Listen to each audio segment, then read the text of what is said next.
We've made it through the first run of bye weeks, and hopefully your team came out the other side unscathed. Today, we are continuing our love-hate series as we look into 3 players I'm looking to start everywhere and 3 players I'm trying to sit.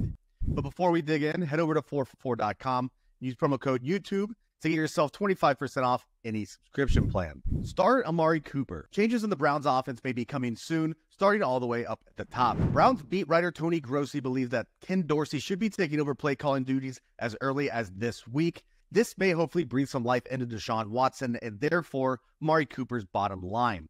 While Cooper hasn't fallen below 8 targets at any point this season, he has also failed to eclipse 10 half PPR points in 4 out of 5 games. This is directly correlated with Watson, who has been woefully inefficient to this point in the season. Among 38 qualifying quarterbacks, Watson currently ranks 37th in yards per attempt, 31st in QB rating, and 36th in adjusted yards per attempt. If a change in play caller doesn't help things, there's a good chance that the Eagles' secondary might. Through their 4 games, the Eagles rank 28th in 4for4 schedule-adjusted fantasy points allowed to the wide receiver position. When wideouts have been targeted, the secondary has allowed 0.34 EPA per target and a 108.6 QB rating, each of which ranks in the bottom 7 of the league. Before heading into their bye week, they had just given up a combined 14 receptions, 163 yards, and a touchdown to Mike Evans and Chris Godwin. Up to this point, they have allowed at least one receiver to eclipse 85 yards in every game this year. Let's see if Cooper can make it 5 in a row. Start Chase Brown. It was slow moving for the sophomore running back through the first 3 weeks of the season, and though he flashed some explosive ability from time to time, he was simply not seeing the field enough to make a difference in fantasy box scores. That flipped on its head back in week 4 when he not only found the end zone twice, but also garnered 18 opportunities to force a little more time in the offense, in addition to a special teams role. Now, ahead of week 6, the team might have to make a decision as to whether or not to pull him back a little bit in those special team duties. Zach Moss is still questionable after what looked like a pretty brutal ankle injury suffered near the end of the 4th quarter last week. While Jameson Williams will likely see some time, he hasn't logged a single offensive snap this season, which means his threat to a huge workload from Brown is going to be minimal. If Moss is somehow able to suit up against the Giants, it's very likely that this 60-40 split gets flipped in the other direction. This Bengals offense has proven to be very potent to this point in the season, and any increased workload for Brown means he's locked into an RB2 role for fantasy purposes.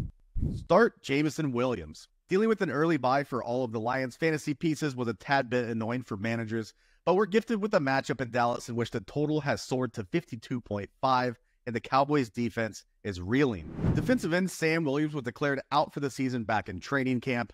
DeMarcus Lawrence hit the IR last week. Micah Parsons seems like a long shot to play in week 6, and Marshawn Kneeland is out for at least a month. It worked well enough against the Giants and Steelers offensive lines, but they're up for a much tougher matchup against a well-rested Lions unit that has allowed the 6th lowest adjusted sack rate through their 4 games. Start all of your Lions and look for a bounce-back game in terms of target share for Jameson Williams, who headed into the bye with only 5 combined targets in the previous 2 weeks. Tight end Sam Laporta is slated to return in this matchup, which should mean the speedy wide receiver will garner a little less attention, giving Williams the ability to break 1 or 2 large plays, which is all we need from a wide receiver 3.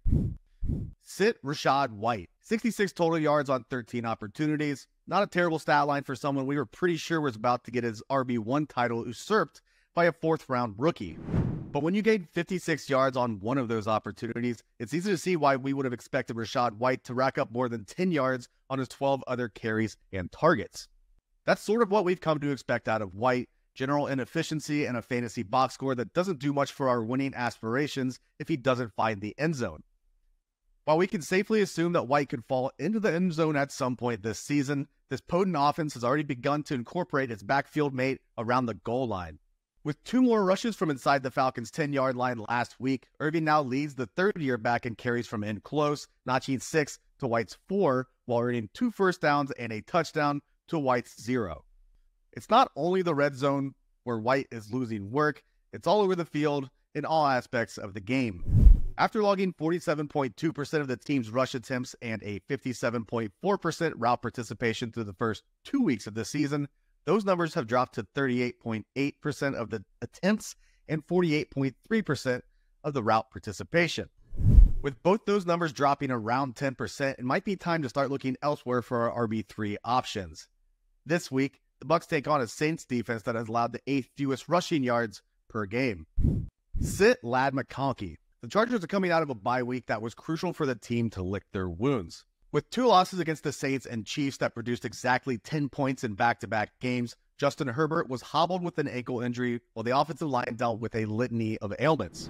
Things should look better here in Week 6, but they are confronted by a Denver Broncos defense that has been playing far better than they were supposed to be. Led by stud cornerback Pat Surtain, the Broncos have allowed the least amount of schedule-adjusted fantasy points to opposing offenses, including their number 1 rank against the wide receivers and number 2 rank against quarterbacks. But they can be ran on, as evidenced by Kenneth Walker jumping over 100 yards and the Steelers' tandem of Najee Harris and Jaylen Warren eclipsing the century mark in the first 2 games of the season.